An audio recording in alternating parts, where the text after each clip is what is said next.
Hello everyone, my self Rahul Pawar एक बार फिर आपके अपने एडू भारत गुरुकुल के यूट्यूब चैनल पे आप सभी प्यारे बच्चों का हार्दिक स्वागत।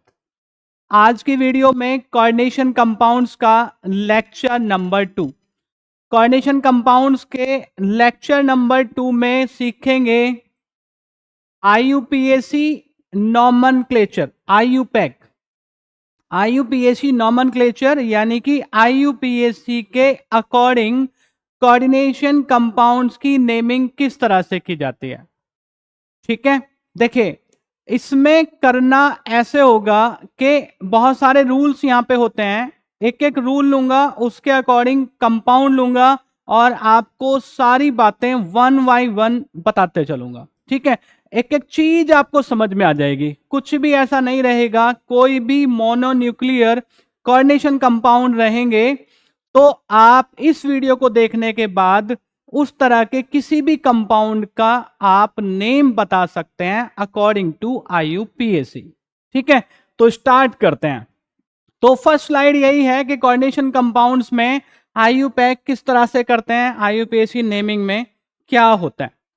ठीक है, तो रूल नंबर 1, देखो 7 रूल्स हैं, 7 रूल्स में आप सीख जाएंगे कि जो मोनोन्यूक्लियर कोऑर्डिनेशन कंपाउंड्स होते हैं उनकी नेमिंग बहुत इजीली हम किस तरह से कर सकते हैं। रूल नंबर 1, पहले रूल पढ़ लेते हैं। The cation is named first in both positively and negatively charge coordination entities. इससे पहली वाली वीडियो आपने देखी होगी, लेक्चर नंबर 1 कोऑर्डिनेशन कंपाउंड्स का, तो उसमें मैंने बताया कि जो कॉम्प्लेक्स आयन होता है, कॉम्प्लेक्स आयन वो आपका केटायन भी हो सकता है और वो आपका एनायन भी हो सकता है। यहां मैंने दोनों तरह के एग्जाम्पल लिए हैं।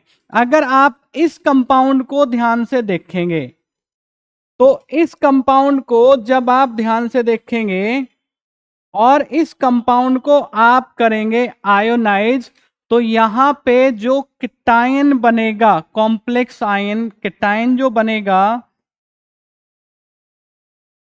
वो बेटा इस तरह से बनेगा। यानी कि ये जो आपका कंपाउंड है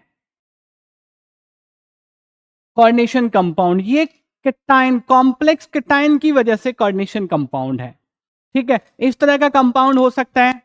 अगर आप इस कंपाउंड को, इस कोऑर्डिनेशन कंपाउंड को आयनाइज करके देखते हैं तो यहां पे जो कॉम्प्लेक्स आयन आपको मिलेगा तो आप देखोगे बेटा ये कॉम्प्लेक्स आयन जो होगा वो ये होगा ZnOH होल 4 2-। दोनों कॉम्प्लेक्स आयन में क्या फर्क है, रूल के अकॉर्डिंग दोनों एग्जांपल लिए गए हैं, केटायन है और ये एनायन है।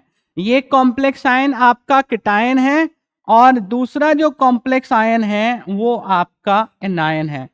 तो रूल ये कहता है कि जब भी आप इस कंपाउंड की नेमिंग करते हैं, आप इस कंपाउंड की नेमिंग करते हैं, आपको ये मतलब नहीं है कि केटायन एनायन कॉम्प्लेक्स आयन है या नहीं है, आपको सबसे पहले बेटा केटायन की नेमिंग करनी है। यानी कि पहले आप इसकी नेमिंग करेंगे, उसके बाद ये एनायन आएंगे, इसकी नेमिंग करेंगे। इस कंपाउंड की बात करें तो यहां पे आप पोटेशियम की नेमिंग पहले करेंगे, उसके बाद आपका कॉम्प्लेक्स एनायन आएगा। तो यही रूल कहता है, ये कहता है the cation is named first in both positively and negatively charge coordination entities. Coordination entities आपकी चाहे वो कॉम्प्लेक्स एनायन वाली है चाहे वो कॉम्प्लेक्स केटायन वाली है, लेकिन आपको केटायन का नाम पहले लिखना है। ठीक है, बात समझ में आ गई। अभी बात करते हैं हम दूसरे रूल की। दूसरा रूल क्या कहता है, the ligands are named in alphabetical order before the name of the central metal atom और आयन। सेंट्रल मेटल एटम और आयन का नाम बाद में लिखा जाएगा, पहले लिगेंड्स का नाम लिखा जाएगा। बात समझ में आ गई। अब लिगेंड्स हमारे क्या हो सकते हैं, अलग अलग तरह के हो सकते हैं, यानी कि हेट्रोलेप्टिक कॉम्प्लेक्स हमारा हो सकता है। हेट्रोलैप्टिक कॉम्प्लेक्स जो हमारा होता है, तो जब हम नेमिंग करते हैं उस तरह की कंपाउंड की तो वहां पे जो लिगेंड्स हैं उनको अल्फाबेटिकल ऑर्डर में अरेंज किया जाता है। ठीक है बच्चों, समझ में आ गई बात। तो यहां पे अगर हम बात करें तो जो प्लेटिनम है ये हमारा सेंट्रल मेटल एटम है, यहां पे अमोनिया, यहां पे क्लोरीन क्लोराइड और यहां पे नाइट्राइड, ठीक है, नाइट्रेट आयन जो है आपका। तो अमोनिया, क्लोराइडो और नाइट्राइटो। तो इस तरह से जो पहले नेम लिखेंगे आप इसका लिखेंगे, फिर इसका लिखेंगे और फिर इसका लिखेंगे। ये आगे देख लेंगे हम नेमिंग करते हुए, लेकिन अभी रूल हम समझ रहे हैं कि जब भी आप लिगेंड्स की नेमिंग करते हैं बच्चों, तो वहां पे मेटल आयन बाद में लिखा जाता है, और उससे पहले लिगेंड्स की नेमिंग जब आप करते हैं तो वहां पे लिगेंड्स को अल्फाबेटिकल ऑर्डर में आपको अरेंज करना होता है। ये हमारा दूसरा, ठीक है। नेक्स्ट रूल की तरफ चलते हैं। Third rule, names of the anionic ligands end in O, those of neutral and cationic ligands are the same except aqua for water, amine for NH3, carbonyl for CO, nitrosyl for NO। क्या कहना चाहता है ये rule? ये rule कहना चाहता है कि जब भी आप एनायनिक लिगेंड की नेमिंग करते हैं, तो एनायनिक लिगेंड के लिए आपको जो नेम की एंडिंग करनी है वो ओ पे जाके करनी है। कैसे समझेंगे? जैसे ये आपका फ्लोराइड लिगैंड हो गया बेटा, ठीक है, ये आपका फ्लोराइड लिगैंड हो गया। अब सिंपली आयन क्या है? फ्लोराइड आयन है। लेकिन अगर हम इसको लिखें as a ligand IUPAC naming में, तो इसको फ्लोराइडो लिखा जाता है। क्लोरीन यानी कि chloride ion, simply chloride ion होता है, लेकिन यहां आप इसको क्लोरो या क्लोराइडो लिखते हैं। इसी तरह से अगर ब्रोमाइड की बात करें, ब्रोमाइड आयन की, तो इसको हम क्या लिखेंगे? ब्रोमो लिखेंगे या फिर बेटा ब्रोमाइडो लिखेंगे।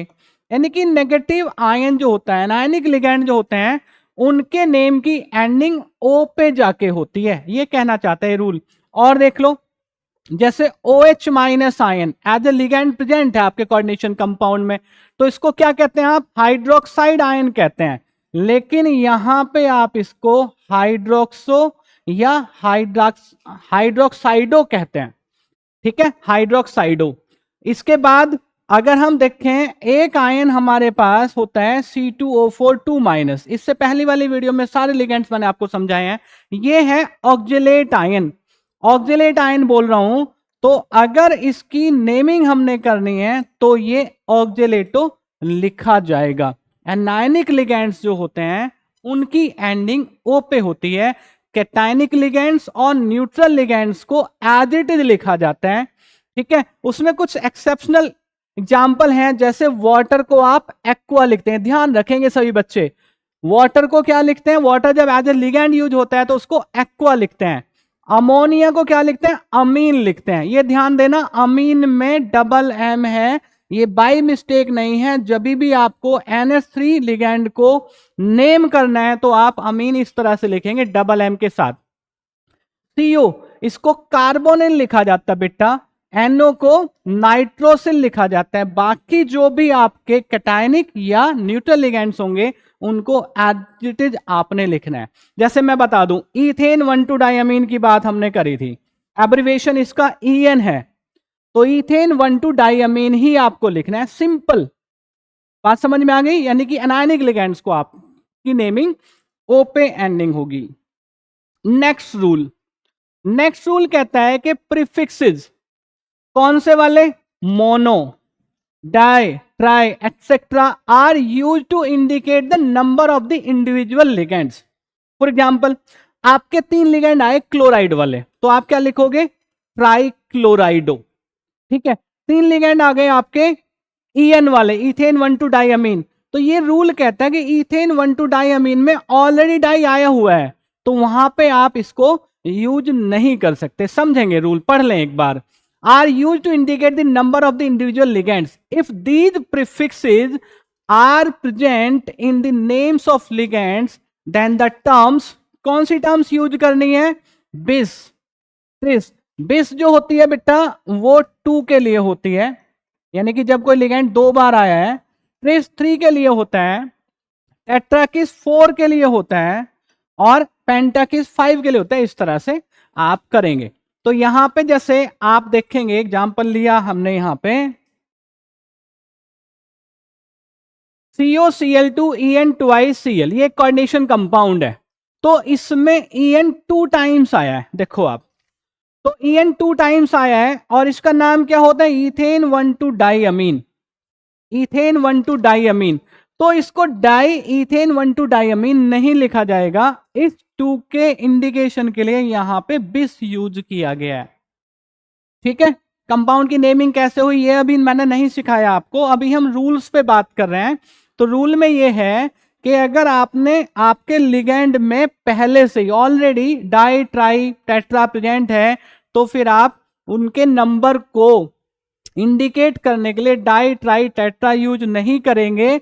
2 हैं तो बिस यूज करेंगे, 3 हैं तो ट्रिस यूज करेंगे, 4 हैं तो टेट्राकिस यूज करेंगे। इस तरह से ये चीजें होती हैं। दूसरे एग्जांपल से फिर समझ लें, NiCl2PPH3 होल ट्वाइस, ये हमारे कोऑर्डिनेशन कंपाउंड है, इसकी नेमिंग करनी है तो बाकी की बात नहीं करूंगा। यहां पे जो PPPH होल 3 होल ट्वाइस है, इसकी जो नेमिंग है वो ये है ट्राइफिनाइल फॉस्फीन। ये ट्राइफिनाइल फॉस्फीन तो इतना हुआ, अब ये 2 बार आया है, अब इसमें ट्राई ऑलरेडी आ गया बेटा, तो यहां पे 2 के लिए डाई यूज नहीं करेंगे, बिस यूज करेंगे। उम्मीद है कि ये 2 एग्जांपल से आपको ये बात समझ में आ गई होगी। ठीक है, समझ में आ गई बात, समझ में आ गई बात। जब भी आपके लिगेंड में die tri tetra already present हैं तो वो आप दोबारा से यूज नहीं करेंगे, उनकी जगह पे बिस ट्रिस टेट्राकिस यूज करेंगे, जहां जो यूज होगा उसके अकॉर्डिंग। ठीक है, नेक्स्ट रूल पे बढ़े, चलो। तो रूल नंबर 5, अब रूल नंबर 5 क्या कहता है कि oxidation state of the metal is indicated by a Roman numeral in parenthesis. ये बहुत बढ़िया बात है और ये आपने देखा भी होगा, लास्ट वाली स्लाइड पे आ जाओ आप। यहां पे इस कंपाउंड में ध्यान से देखो, इस कंपाउंड में कोबाल्ट यूज हुआ है और कोबाल्ट की जब हमने नेमिंग करी है तो कोबाल्ट लिखा और यहां पे ये थर्ड लिखा हुआ है। ये जो थर्ड है ना, क्योंकि कोबाल्ट का यहां पे इस कंपाउंड में ऑक्सीडेशन नंबर +3 है, तो +3 को हमने कैसे लिखा, यहां पे रोमन नंबर में लिख दिया और ब्रैकेट में लिख दिया। यही ये रूल कहता है आपका। क्या कह रहा है, ये कह रहा है कि जो मेटल की ऑक्सीडेशन स्टेट है उसको रोमन नंबर में लिखना है और उस मेटल के नाम के आगे किस में लिखना है, ब्रैकेट में लिखना है। ठीक है जी, ये हमने यहां पे लिखा है। अब आप देखो यहां पे निकिल है, निकिल का ऑक्सीडेशन नंबर इस कंपाउंड में अगर आप देखेंगे तो +2 है। ये लास्ट वाली वीडियो मैंने निकालना सिखाया हुआ है आपको, वहां जाके आप देख सकते हैं। तो +2 है यहां पे, तो +2 को रोमन नंबर में निकिल के सामने ब्रैकेट में सेकंड लिख देंगे। ठीक है, इस तरह से किसी भी कोऑर्डिनेशन कंपाउंड की जब नेमिंग करते हैं तो मेटल की जो ऑक्सीडेशन स्टेट है वो नेम में प्रेजेंट रहती है और उसको रोमन नंबर में लिखा जाता है। बात समझ में आ गई होगी मुझे लगता है, आ गई समझ में। बहुत सुंदर बात है ये इस चैप्टर की। इसके बाद ये बात समझ में आ गई, चलो यहां पे कर लेते हैं, नेमिंग करना भी सीख लेते हैं क्योंकि ऑलमोस्ट हमारे रूल कंप्लीट होने वाले हैं। तो यहां पे आप आ जाइए। अब बेटा सबसे पहले बात हुई थी, पहला रूल था, क्या था पहला रूल, कि कैटायन की नेमिंग पहले करनी है। कैटायन कौन है यहां पे, पोटेशियम, तो यहां पे लिखेंगे आप पोटेशियम। इसके बाद लिगेंड्स की नेमिंग, कितने लिगेंड है, 3। ये ऑक्जेलेट आयन है, कौन सा आयन है, ऑक्जेलेट आयन है। अब बेटा ऑक्जेलेट आयन है, ऑक्जेलेट आयन है तो एनायनिक लिगेंड हुआ, C2O4 2- 3 बार आया, तो पोटेशियम क्या लिखेंगे, ट्राई ऑक्जेलेटो। ऑक्जेलेटो क्यों आया, क्योंकि हमने एनायनिक लिगेंड की जो एंडिंग करनी है नेम की वो ओ पे करनी है, ट्राई ऑक्जेलेटो। इसके बाद क्या आया, क्रोमेट। अब ये क्रोमियम को क्रोमेट क्यों लिखा गया, ये आगे वाले रूल में आपको समझ में आएगा, लेकिन यहां पे पैरेंथेसिस में इसका ऑक्सीडेशन नंबर आपको लिखना है, बस ये वाली बात रहे, क्रोमियम नहीं लिखा गया। ये बात 1 मिनट के लिए होल्ड कर लें, नेक्स्ट रूल में समझ में आ जाएगा आपको। ठीक है, तो क्या हुआ, क्रोमियम का ऑक्सीडेशन नंबर। अब क्रोमियम का ऑक्सीडेशन नंबर अगर आप यहां पे देखेंगे तो +3 आता है, +3 आता है, तो यहां पे आप लिख देंगे थर्ड। तो जो आपके सामने कंपाउंड है K3CrC2O4 होल थ्राइस, उसकी IUPAC नेमिंग क्या हो जाती है? Potassium tri oxalato chromate third. बात समझ में आई? बिल्कुल आ गई होगी। चलो आगे वाले कंपाउंड की नेमिंग देख लेते हैं। अब इसमें कैटायन जो है वो कॉम्प्लेक्स आयन है, तो पहले इस कैटायन की नेमिंग करते हैं। पहला रूल यही कहता था IUPAC का, ठीक है बेटा। इसमें दो तरह के हमारे लिगेंड्स हैं, दोनों तरह के लिगेंड्स को अल्फाबेटिकल ऑर्डर में अरेंज करते हैं। तो ये क्या बन गया भाई? इसकी नेमिंग करेंगे तो 5 आपके पास अमीन है, अमीन में डबल एम बनाते हैं, पेंटा अमीन कार्बोनेट, और कार्बोनेट होता है आपका एनायनिक लिगेंड, तो लिखेंगे कार्बोनेटो। कार्बोनेटो क्यों लिखेंगे? CO3 2- एनायनिक लिगेंड है, तो पेंटा अमीन कार्बोनेटो। अब यहां पे आप देखो, हमने अमीन लिखा, कार्बोनेटो लिखा। एक रूल ये भी आया था कि जो लिगेंड्स होंगे उनको अल्फाबेटिकल ऑर्डर में अरेंज करना है। वो सारे रूल यहां पे अप्लाई हो रहे हैं। इसके बाद कोबाल्ट, कोबाल्ट का ऑक्सीडेशन नंबर +3, और एनायनिक लिगेंड, एनायन कौन सा है? क्लोराइड, लिगेंड नहीं है ये, क्लोराइड, ये क्लोराइड। अब जो काउंटर आयन होता है उसमें मोनो डाई ट्राई ये लिखने की जरूरत नहीं होती। तो कंपाउंड का नाम क्या हुआ? पेंटा अमीन कार्बोनेटो कोबाल्ट थर्ड क्लोराइड। आप चेक कर लो, कई सारे रूल यहां पे यूज हो गए। अल्फाबेटिकल ऑर्डर में अरेंज किया गया लिगेंड्स को, जो मेटल आयन है उसका जो ऑक्सीडेशन नंबर है वो पैरेंथेसिस में लिखना है, कैटायन की नेमिंग पहले करनी है, एनायन की बाद में करनी है। वो सारे रूल हमने यहाँ पे फॉलो करें, ठीक है। बात बनी होगी कुछ हद तक, और बनेगी, आप देखो आगे। Next rule, if the complex ion is cation. अब जो अभी अभी हमने एक चीज यूज करी थी, मैं बता दूंगा वापस जाके। If the complex ion is cation then the metal is named same as the element. Cobalt, chromium, iron, platinum, as it is उनके नेम लिख देने हैं अगर आपका कॉम्प्लेक्स आयन कैटायन है तो। एग्जांपल से समझाऊंगा। इसके बाद if the complex ion is an anion, complex ion is an anion, ये है आपका, ठीक है जी। तो क्या करना है? The name of the metal ends with the suffix 8। मैंने लिखा था ना एक जगह क्रोमेट, वो इसीलिए लिखा था क्योंकि कॉम्प्लेक्स आयन अगर आपका एनायन है तो फिर उसकी नेमिंग जो है मेटल आयन की वो 8 करके खत्म करते हैं। आ जाओ पीछे, ये देखो यहां पे कॉम्प्लेक्स आयन क्या है? एनायन है, इसलिए मेटल की नेमिंग क्रोमियम ना लिख के क्या लिखा गया? क्रोमेट लिखा गया, 8 ऐड किया गया।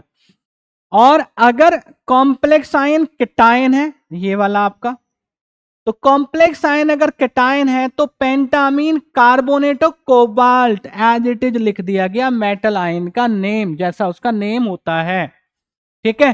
तो यहां आपकी सारी चीजें क्लियर हो गई होंगी, ये 6 रूल आते ही समझ में आई बात। नेम लिख दें।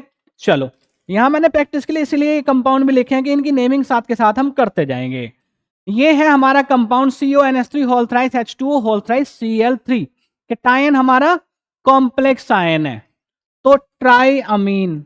देखते जाना भाई, जो बात समझ नहीं आए बता देना, बताना तो पड़ेगा बेटा। ट्राई अमीन, उसके बाद वाटर के 3 molecules, try aqua, alphabetical order में है, अमीन पहले आएगा एक्वा बाद में आएगा। डाई ट्राई टेट्रा, ये अल्फाबेटिकल ऑर्डर में जब अरेंज करते हैं तो वहां पे मैटर नहीं करते, कंसीडर नहीं किए जाते। तो अमीन एक्वा अल्फाबेटिकल ऑर्डर में जब आप देखेंगे तो अमीन पहले आएगा, एक्वा बाद में आएगा। तो ट्राई अमीन, ट्राई एक्वा। इसके बाद कोबाल्ट, कोबाल्ट को एज इट इज लिखा जाएगा। क्यों लिखा जाएगा? क्योंकि ये कैटायन है, कॉम्प्लेक्स आयन कैटायन है। और इसके बाद यहां पे आ गया हमारा क्लोराइड, ठीक है। क्लोराइड दिख रहा है, ये क्लोराइड लिखा है, अब ये देख लेना दिख रहा है, ठीक है ना? नहीं तो अपनी नोटबुक में तो आप लिख लेना जरूर। Triammine tri aqua cobalt third chloride. तो ये नेम हो गया। इसके बाद K2ZnOH होल 4, तो यहां पे कॉम्प्लेक्स आयन एनायन है, तो इसका नाम बाद में लिखा जाएगा। तो पहले लिखा जाएगा पोटेशियम, लिख दिया potassium. Tetra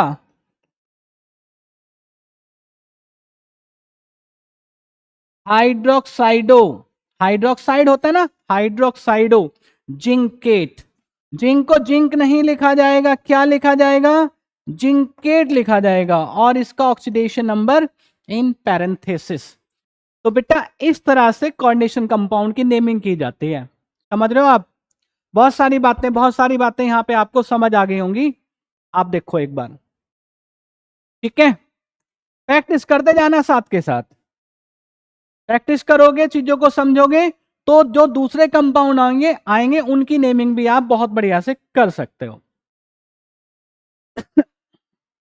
number 7, rule number 7, the neutral complex molecule is named as the complex cation.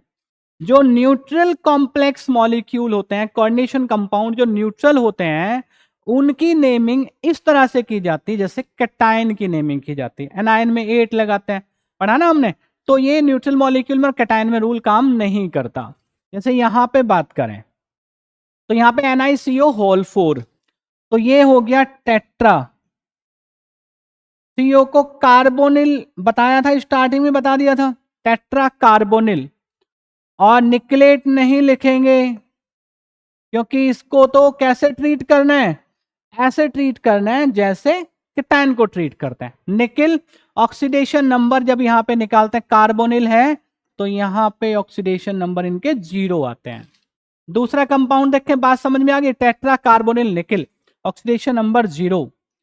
PTNS3 whole twice ClNO2, कोई चार्ज नहीं है, कोई चार्ज नहीं है, तो कैटायन की तरह लिखा जाएगा। तो डाई अमीन, अल्फाबेटिकल ऑर्डर में अरेंज कर देना है लिगेंड्स को। डाई अमीन क्लोराइडो, और क्या बचा भाई, नाइट्राइटो, नाइट्राइट है ना, नाइट्राइटो। अब इसमें एक चीज और लिख देंगे, एम्बिडेंटेड लिगेंड में पड़ा होगा, नाइट्रोजन के थ्रू लिगेट हुआ है ये NO2, तो यहां पे नाइट्राइटो N लिखेंगे। और क्या बचा भाई, प्लेटिनम, नाइट्राइटो N प्लेटिनम।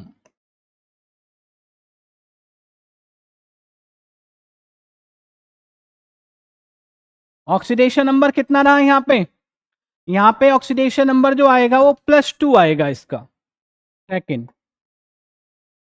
ठीक है, ऑक्सीडेशन नंबर निकालना पिछली वाली वीडियो में, पहले लेक्चर में सिखाया जा चुका है। ठीक है बेटा, तो ये इस लेक्चर में जितने भी कोऑर्डिनेशन कंपाउंड्स हैं उन सब की नेमिंग मैंने यहां पे करने सिखाई है। इसके अलावा जो कोऑर्डिनेशन कंपाउंड होंगे उनकी नेमिंग आप करेंगे यूजिंग दी रूल्स, तो बेटा बहुत इजीली आप नेमिंग कर सकते हैं। इंपॉर्टेंस है, 1 नंबर का जो क्वेश्चन है वो बोर्ड में पूछा जाता है। ठीक है बेटा, तो नेक्स्ट जो टॉपिक है वो नेक्स्ट वीडियो में। तब तक के लिए tata bye bye, thank you so much.